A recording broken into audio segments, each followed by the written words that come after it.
Welcome students. This video is about chi-square test. Myself Dr. Rupali Patra. तो सबसे पहले हम लोग यहाँ ये जानने की कोशिश कर रहे हैं कि हमने शुरुआत जो की है अपने रिज़ल्ट से की है और एक कन्फ्यूजन हमारे मन में आया कि वो जो रिज़ल्ट है वो डिफरेंट था हमारे एक्सपेक्टेड वैल्यू से. So we conducted an experiment. We have the result, but that result showed a difference between observed and the expected value. अब हम ये जानने की कोशिश कर रहे हैं कि ये जो डिफरेंस था ये सिग्निफिकेंट है या इनसिग्निफिकेंट है. इनसिग्निफिकेंट का मतलब होगा ये भी कि जो भी रिजल्ट डिफरेंस आए हैं वो कोई भी experimental data due to just experimental errors. But if the difference is significant, that means we have discovered something new. The difference is due to some genotype changes or mutation or something new. एक नई discovery हो गई. तो इसीलिए सबसे पहले हम लोग ये देखेंगे कि ये जो ऑब्जर्व्ड और एक्सपेक्टेड के बारे में हम लोग बात कर रहे हैं ये क्या है. तो एक्सपेक्टेड वैल्यू पहले कैसे मिल गया हमें, और हम किसी भी एक्सपेरिमेंट को करने के पहले हम लोग एक्सपेक्ट कैसे कर सकते हैं. We are conducting and we are getting the result. लेकिन नहीं, कुछ नॉर्म्स, कुछ चीज़ें चलती हैं जो कि नॉर्मली हमें ये पहले बता देती हैं कि ये जो एक्सपेरिमेंट है इसका रिजल्ट ये आने वाला है. नॉर्मली हम लोगों को वो पता रहता है. अगर उससे उस जैसा कोई भी रिजल्ट नहीं आता है तब वो हमारा अनएक्सपेक्टेड हो जाएगा और ऑब्जर्व्ड और एक्सपेक्टेड में हमारा डिफरेंस आ जाएगा. तो ये क्यों आएगा? क्योंकि हमारे पास पहले से एक जाना माना सा आंसर रहता है और वो आंसर ये कहता है कि हाँ, ये जो ऑब्जर्व्ड वैल्यू है और ये जो एक्सपेक्टेड वैल्यू है इनमें कोई भी डिफरेंस नहीं है. ये डिफरेंसेस कुछ भी नहीं है, सिर्फ एक्सपेरिमेंटल एरर्स हैं. And that is called your null hypothesis. तो नल हाइपोथेसिस एक कॉमनली सा एक्सेप्टेड फैक्ट है. जो भी एक्सपेरिमेंट कर रहे हैं हम लोग उसमें जो भी कॉमनली एक्सेप्टेड फैक्ट रहेगा वो कहलाएगा आपका नल हाइपोथेसिस. फॉर एग्ज़ाम्पल, जब पृथ्वी के बारे में बात किया जा रहा था और कुछ लोग बोल रहे थे कि पृथ्वी जो है वो अर्थ इज़ फ्लैट और कुछ लोग बोल रहे थे नहीं, अर्थ इज़ राउंड. तो ये जो नल हाइपोथेसिस उस वक्त का क्या था कि द अर्थ इज़ फ्लैट. ठीक है, तो ये अर्थ फ्लैट है और वो राउंड नहीं है, ये उनका नल हाइपोथेसिस था. अब गैलीलियो को क्या प्रूव करना था? गैलीलियो को उसका अलग यानी अल्टरनेटिव जो हाइपोथेसिस है वो प्रूव करना था और ये नल हाइपोथेसिस जो पहले से चला हुआ है जिसको हम लोग मान के चल रहे हैं उसको रिजेक्ट करना था.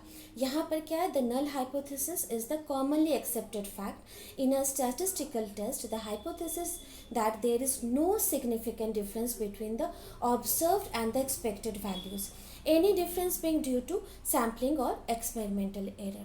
तो कोई भी डिफरेंसेस यहाँ पे आ रही है. नल हाइपोथेसिस हमें यही बता रहा है कि that difference is purely due to the practical errors. कुछ हमारे ह्यूमन ये से कुछ एरर हुआ होगा तभी जाकर हुआ, वरना ऐसे कोई भी उसमें डिफरेंस नहीं है. तो ये जो कंसेप्ट है साइंटिस्ट इसको देखते हैं. पहले हम नल हाइपोथेसिस को और अच्छी तरह से समझ लें. Just think of your next door hopeless auntie who is always with a frowning face and her replies are always savage. So आप उनको कोई एक प्रोजेक्ट दिखाते हो तो एज यूजुअल उनका रिप्लाई क्या होगा कि नहीं, ये कोई यूनिक सा प्रोजेक्ट नहीं है, तो वही पुराना सा घिसा पिटा सा प्रोजेक्ट है. वो वैसे ही मैंने तैसे 1000 प्रोजेक्ट देखे हुए like this. And what you feel inside, you feel just for one time I can reject, I can disprove her. तो आपको ये लगेगा कि मैं किसी भी तरह से उसे रॉन्ग प्रूव कर दूँ और जो मेरा प्रोजेक्ट है वो यूनिक निकले, वो अच्छा हो, वो जो पहले हमेशा आ रहा वो नहीं, वो एक न्यू यूनिक डिस्कवरी हो.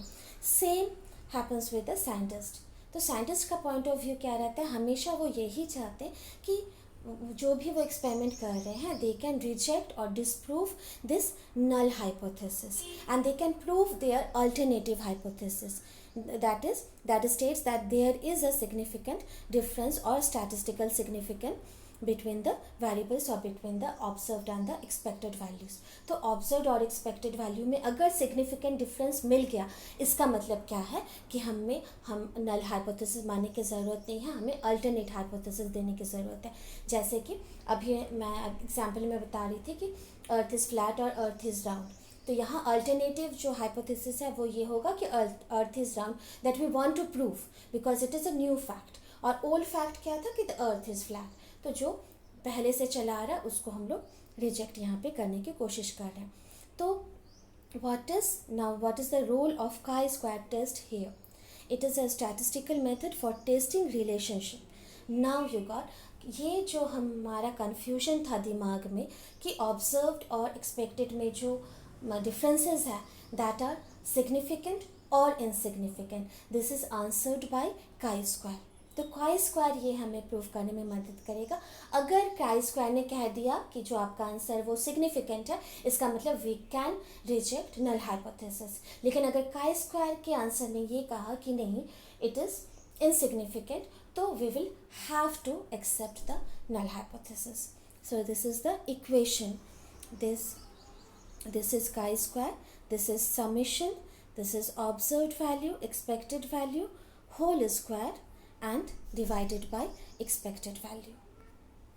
So we put on like this, we in the table we put on like this. इसमें कोई भी हम लोग एंट्रीज कर सकते हैं अपने मन से.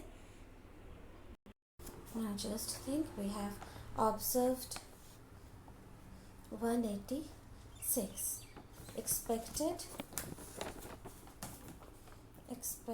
maybe 180, so the difference is 6. In next, this was sample 1, this was sample 2.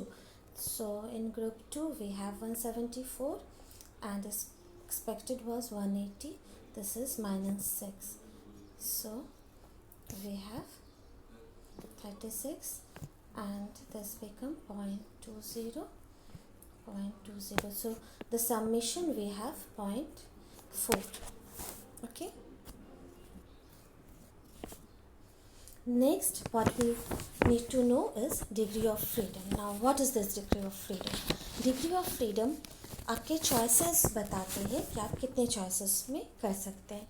यहाँ देखिए, वी हैव सपोज यहाँ 4 पेन्स दिए गए हैं, 4 कलर्स के, ब्लू, ग्रीन, येलो और रेड, और 4 लोगों को बोला गया है कि आप जाकर अपनी अपनी पसंद का पेन चूज़ कर लीजिए. And the first one chose blue, the second one chose red and the third one green. अब यहाँ देखिए, चौथे के पास कोई भी ऑप्शन है क्या? नहीं, उसे येलो ही चूज़ करना पड़ेगा, इसके अलावा उसके पास और कोई ऑप्शन नहीं है, क्योंकि बाकी तीनों ने अपने अपने पेन्स चूज़ कर लिए, सिर्फ एक बाकी रह गया. जो थर्ड वन था उसके पास भी 2 चॉइसेस थे, ग्रीन और येलो में से, लेकिन उसने ग्रीन को चूज़ किया तो उसके पास चॉइस था. लेकिन फोर्थ वन के पास कोई भी चॉइस नहीं है. इसका मतलब choices, how many choices we have, जितना how many degree of freedom we have, जितने चॉइसेस रहेंगे उससे एक कम. यहाँ पर 4 चॉइसेस थे, उससे एक कम, यानी 3 हमारे पास डिग्री ऑफ फ्रीडम है. तो हमारा डिग्री ऑफ फ्रीडम क्या हो गया? 3, because 4 - 1 3.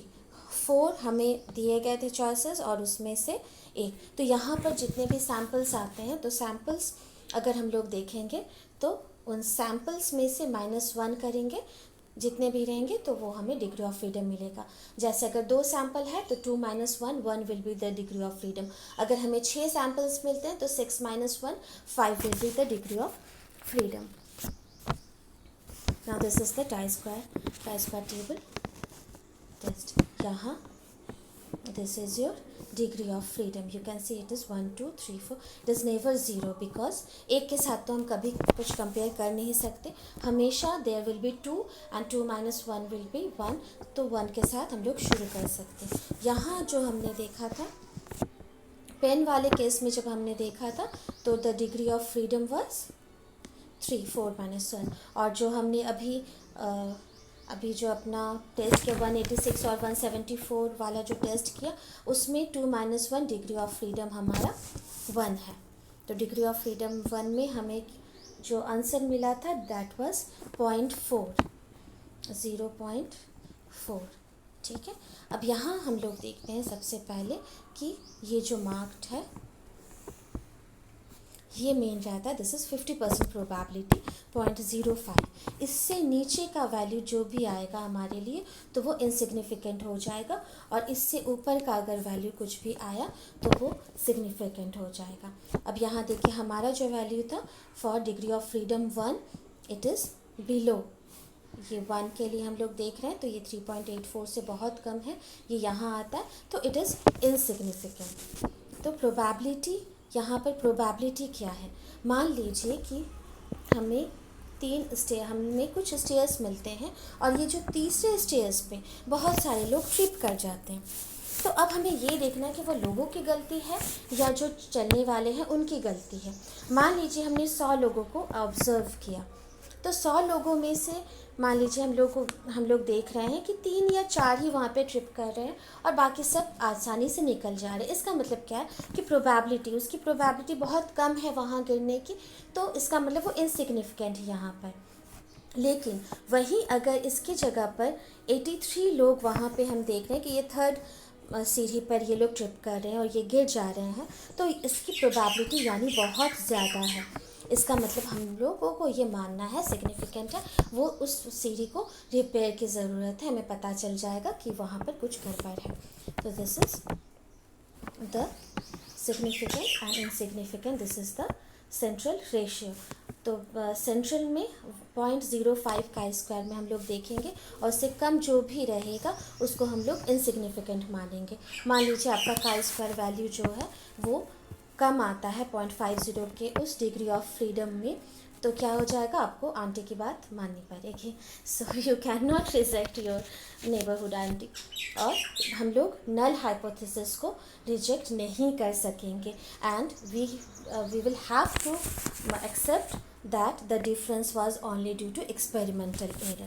But if your value is greater, ये आपका सिग्निफिकेंट कहलाएगा। अगर आपका काई स्क्वायर टेस्ट का वैल्यू जो है वो टेबल वैल्यू में 0.05 के, और अगर हम लोग डिग्री ऑफ फ्रीडम में उसमें जाकर देख रहे हैं तो वो अगर हायर है, तब इसका मतलब है the result is significant and that has a major cause behind it. It is not just merely due to experimental error. It has something major, genotype changes, mutation or such.